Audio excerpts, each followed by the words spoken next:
Coming up on Jerusalem Dateline, Traveling Israel with Scott Ross. We'll see what life is like for Israeli Jews living on the border of Gaza and hear from a military hero who played an important role in the reunification of Jerusalem. Israelis on the street give Scott their opinions about the 1967 Six-Day War. And we'll visit a first-century synagogue in Galilee where Jesus might have prayed. All this and more on this edition of Jerusalem Dateline. Hello and welcome to this special edition of Jerusalem Dateline. I'm Julie Stahl. Today we're taking you on what we're calling the Scott Ross Israel Tour. I have the pleasure of working with him on these stories, and invariably Scott brings a unique perspective in his encounters with the people and places inside Israel. Our first story looks at the reality Jewish families face living in communities along the Gaza border. Recently, about 1 million Israelis were pummeled by hundreds of rockets from the Gaza Strip. Scott showed us what it's like to live in a place where Hamas is your neighbor. Eliyahu McLean lives just 7 miles from the border of the Hamas-controlled Gaza Strip. He gives the Gaza Border reality tour and told me about the most recent challenges facing residents there. What construction is going on here now? So Israel is in the process of building across the 45-kilometer border from the northern Gaza all the way to the Egyptian border, an underground barrier. Because right here is where some of the underground tunnels were built by Hamas, and the fighters popped up here. So up to 50 yards deep, all the way to the underground aquifer, Israel is drilling holes, filling it with cement, and in between the different cement pillars are sensors.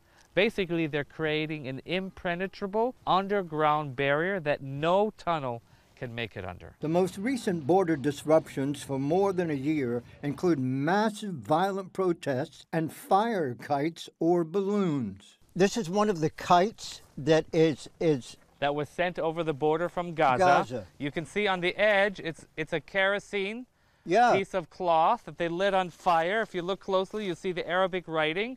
And this kite, the idea was that it would land in a field or a forest across the Israeli border and light things aflame. Does it work? Unfortunate reality is that we've lost hundreds of thousands of dollars of agricultural produce. Whoa. We've had thousands and tens of thousands of acres of national parkland totally burned to the ground. Sometimes it's in the form of balloons. It's very hard to tell children, you see balloons in the sky, you want to run after it, that there might be a warhead on the end of the balloon. The idea is that we, on this side, are going to send kites back with a message of peace, that we in Israel didn't come to displace you from a country called Palestine. We came back home to the Holy Land, not to be in a constant war with our neighbors, but to live in peace with our neighbors. Good overcomes evil. Good overcomes evil. Our final stop was one of the fields burned by a kite or balloon just 2 weeks earlier. What's the distance from that area of Gaza to where we are? Well, we're near the Karni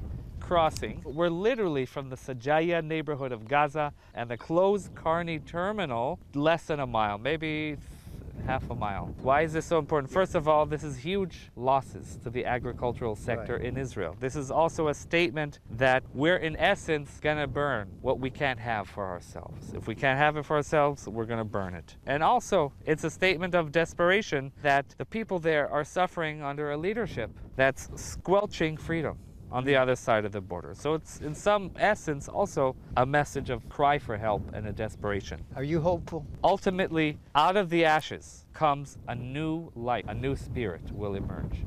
And that new spirit is the spirit of determination, the spirit of prayer, the spirit of hope in the midst of a campaign of fear. Peace and love will prevail. That's the idea. You believe that? Hashalom yinatzech. I do believe. I'm praying for peace in every prayer that I say, every single day, over and over again, that the creator of the universe, the God of Abraham, Isaac, and Jacob will hear our prayers and not allow us to be driven from this land, but to allow us to flourish in this land. Our destiny is to live as neighbors. Whether we like it or not, we are neighbors. So we want the elements of hope and democracy and equality and dignity to prevail, and not fear and hatred and separation.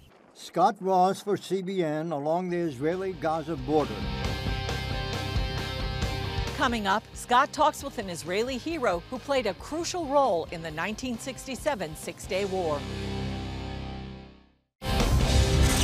In our next story, Scott visited with a man who not only played a pivotal role in Israel's Six-Day War, but also in developing Israel's current economy.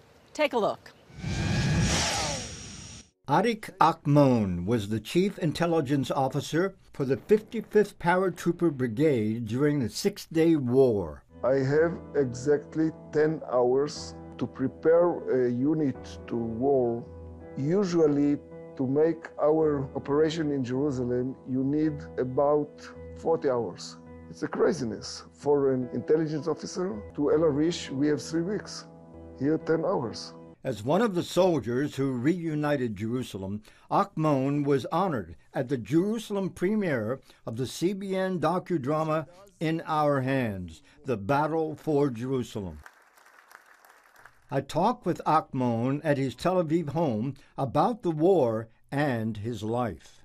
When you entered the city for the first time in, a millennium, how did that feel to you? I mean, that was an absolute historic moment. I was very busy. We was after 3 days of very, very hard fight. Basically, I do not think about history. I was think about doing our job. But I must tell you that when we, the 2 of us, and with us 10 comrades of the commanding unit of the brigade, came to the mount, that was the first time I feel that I have participated in something special. But to say the truth, I was very sad. Why? Because 95 of our comrades dead in this fight. The mixture of these 2 feelings is living in me until today.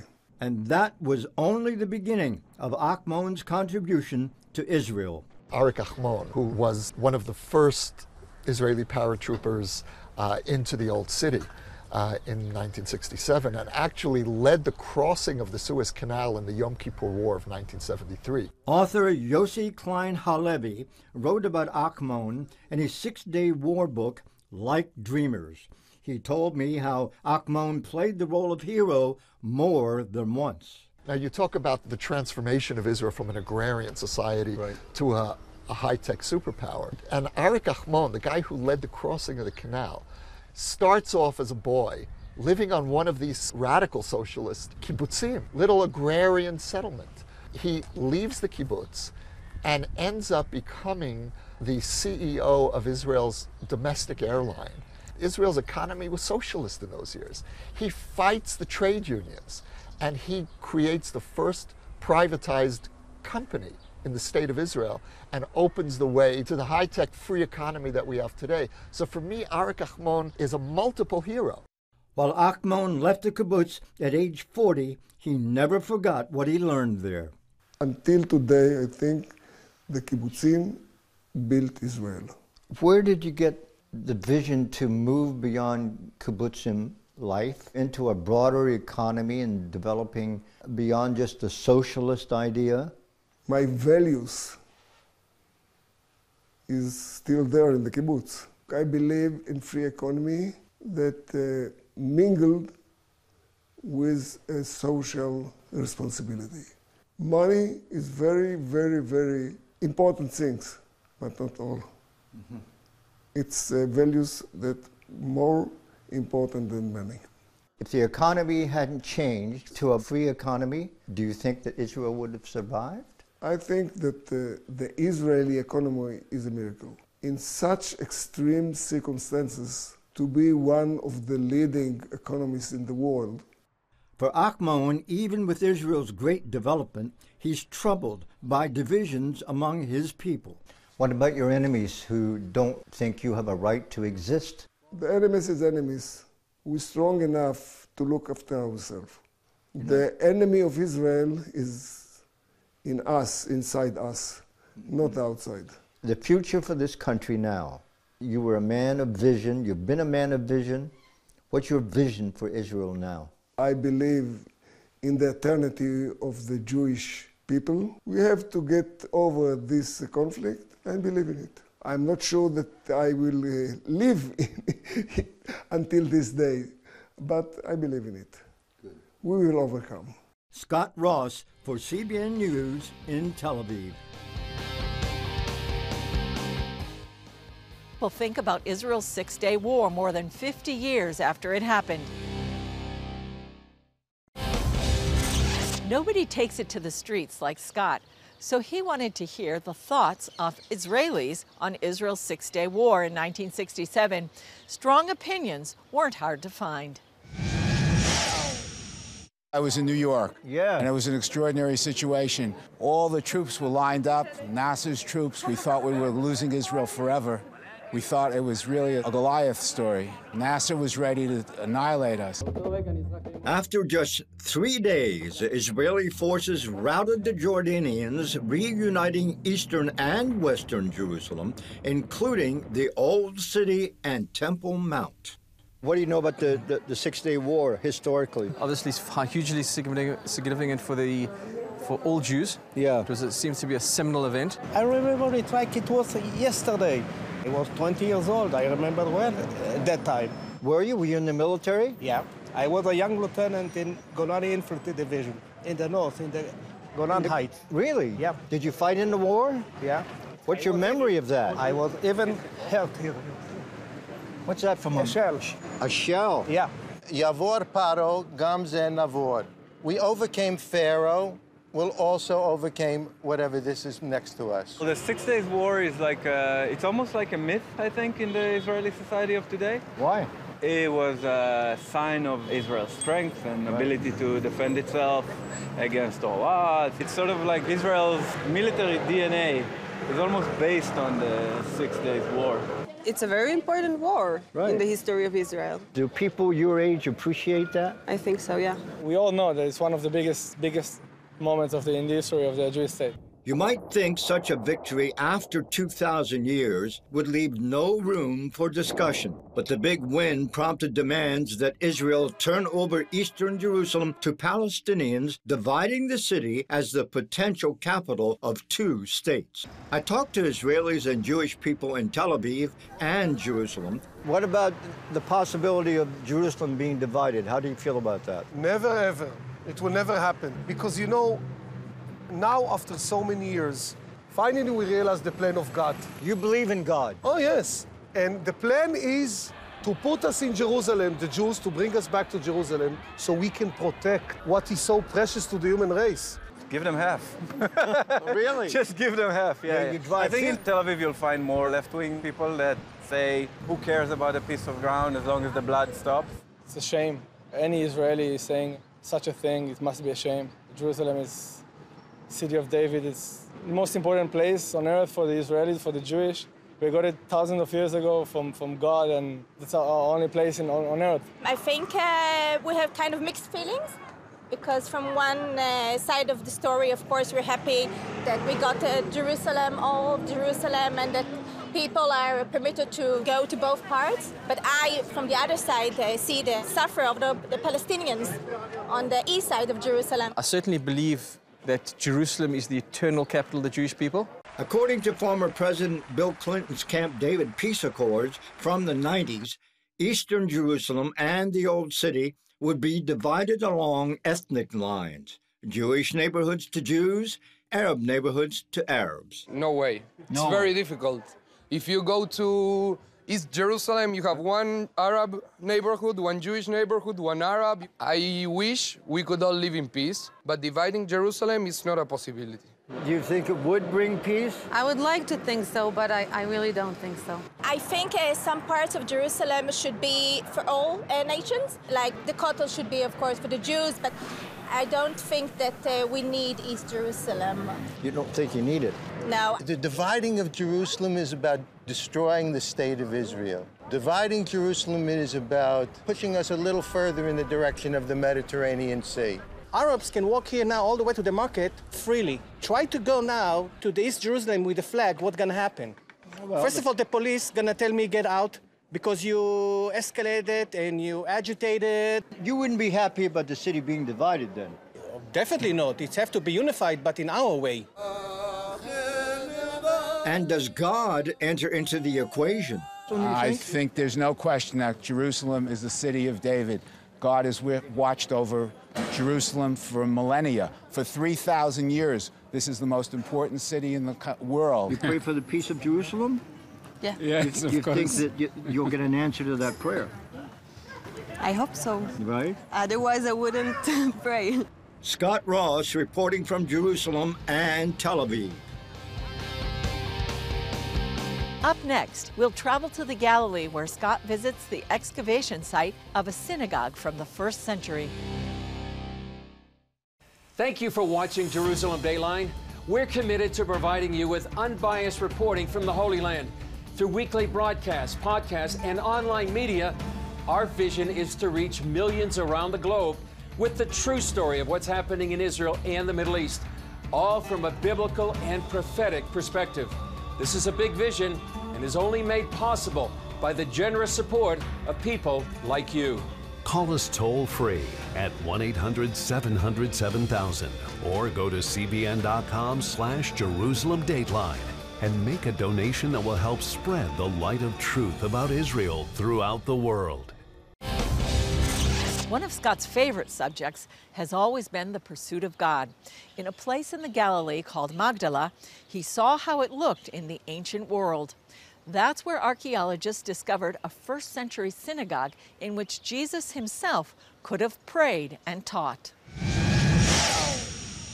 Located on the western shore of the Sea of Galilee, Magdala sits at a crossroad of Jewish and Christian history. Magdala is very significant already just in general culture. One of the most known figures of Christian discipleship is Mary of Magdala. What's the importance of Magdala for the Jewish people? It's a 1st century town and a very significant excavation in the 1st century for the Jewish culture. In 2005, Father Juan Solana initiated the Magdala Project to highlight the ministry of Jesus and an opportunity to honor women of faith. They broke ground in 2009, and what happened next, Father Eamon Kelly describes as providence. We bought this piece of land, and then to find it in Magdala, the land, and not just on any hill around the Sea of Galilee. And then you start digging with 2 prayers. Lord, spare us from archaeology, because it's an expensive hobby, and then a big delay for all the project. The second prayer was, if you do give us archaeology, give us something good. And so we find this incredible discovery of a 1st century synagogue. Seated in the synagogue, Father Kelly told me about some of the features that make it so amazing. So we're in a very big room, and we see it's organized with 2 rows of seating here in the central part, and we have another row of seating inside the outer walls. This is a space that's not a family home. It's a very ornate community room that has this mosaic and the frescoes, and the mosaic has 2 parts, the rosette mosaic with the 3 colors, but now the specialists are telling us there are 26 colors in the mosaic, and then we have the unending pattern which shocks some people, but they say this was also in the temple in Jerusalem. And then we have the Magdala stone right bang here. This is the place where we found it. Now this and the one out there are copies. It's considered and treasured by many archaeologists on the level of the Dead Sea Scrolls in terms of archaeological importance. Archaeologist Moti Aviam proposed the theory of the Magdala stone, resembling the Second Temple of Jesus' day. And I suggested that what we have here is some kind of a model, symbolic of the temple in Jerusalem. We have the menorah, we have the altar, the golden altar, we have the showbread table, and we have a scene into the Holy of Holies. Because of the commandment against graven images, Aviam says the choice was to portray God symbolically in a divine chariot. As it is in the book of Zechariah and many other books from the Second Temple period, which gives us a description of the chariot on which God is riding. So what is the significance then of Magdala, going back in biblical history? Magdala today gives the largest view, archaeologically, of the time of Jesus. While there's no physical evidence that Jesus visited Magdala, Father Kelly says the signs are there. Scott, every day, every group asked me this question, was Jesus here? Was he in this synagogue? Was he in Magdala? And I say, we don't know because we lost all the videos. Jesus was surely present in Galilee, and this is on the path from Nazareth to Capernaum. There's a port here, and he's always crossing the lake. This is a Mecca for the Galilean Sea and fishermen. At Magdala, the Duke Al-Azam Center is a place for people of different faiths to worship. Its Latin name is taken from Luke, where Jesus tells Peter to launch into the deep. The atrium is designed to honor the Jewish women who followed Jesus in the New Testament. 4 smaller chapels include mosaics illustrating biblical events. And in the boat chapel, a unique boat-shaped altar overlooks the Sea of Galilee. When the gospel is proclaimed up there at the microphone, it looks like Jesus is preaching again to us from the boat. Imagine you're having liturgy here, prayer, and the boats are going by. It allows people to get into the moment of the gospel happenings. And downstairs is the Encounter Chapel, where Father Kelly says he believes God is healing divisions between Christians and the Jewish community. This is part of the road of the first century port. So you know the names of many first century fishermen? So who walked on this street? Yes. Now if Jesus came to Magdala, I say he was more often on this street than he was in the synagogue, in our synagogue. Magdala is staffed in part by international volunteers. Sometimes you realize like you know very little of your faith, so this helps you to go like deeper inside and really to live all the things that you can find out in Israel. I never been in Holy Land before, so it was taking a huge risk. It was very surprising to see what we think about Israel, the Holy Land, and coming here and seeing the reality. And that guest house for pilgrims? It opened just recently. What's the vision for the future now? We had to make quite a few adjustments because of the archaeological discoveries, which enriched the site immensely, enriched it with meaning. And then by finding a synagogue, a huge increase of the Jewish-Christian dialogue, and also the Christian-to-Christian encounter, because here we have a place where we were not divided. So where Providence is going to continue taking this in the future, I think we'll all be surprised, as we are every day. Scott Ross for CBN at Magdala in the Galilee, Israel. That's all for this special edition of Jerusalem Dateline. Thanks for joining us. Remember, you can follow us on Facebook, Twitter, Instagram, and YouTube. And you can also access CBN content through our CBN News and other CBN apps. And don't forget to sign up for our email blast so you can continue to receive all of our exciting CBN content. And remember, the God who's watching over Israel is watching over you and me. I'm Julie Stahl. We'll see you next time on Jerusalem Dateline.